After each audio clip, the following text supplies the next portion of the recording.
When you're hunting for that TV that actually feels like a long-term companion rather than a flashy billboard, the first thing you worry about is whether it will just sit there and do what you need without turning your living room into a constant tech headache.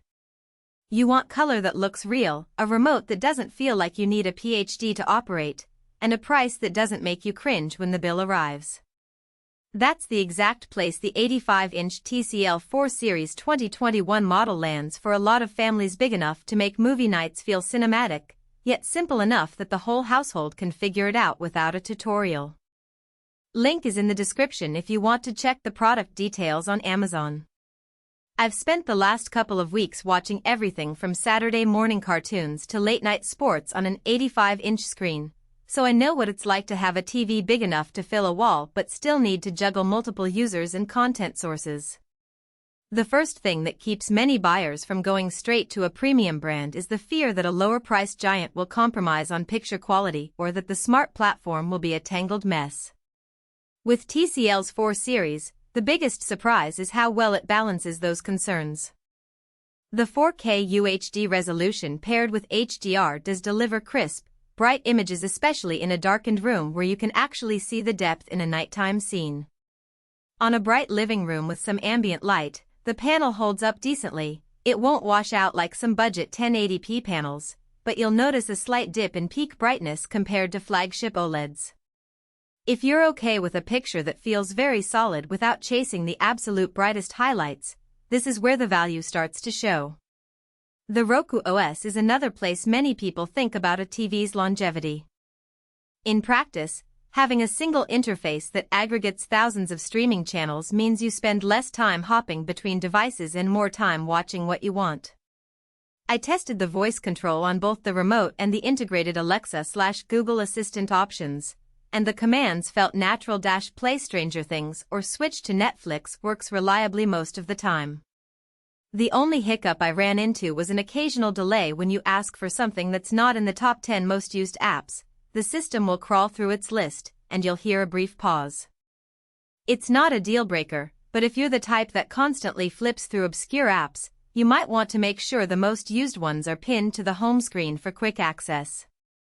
A practical strength that shows up in everyday life is the simplicity of the home screen. When you first power on the TV, it greets you with a clean layout that groups your favorite streaming services, live TV inputs, and even the weather widget if you enable it. There's no overwhelming carousel of ads or a confusing labyrinth of menu trees. For households with kids, that means less time reminding them how to navigate and more time letting them find their shows autonomously. The downside? The UI isn't as customizable as some higher-end models, so if you love rearranging icons or adding deep shortcuts, you'll find it a bit rigid. Now, let's talk about who really benefits from this size.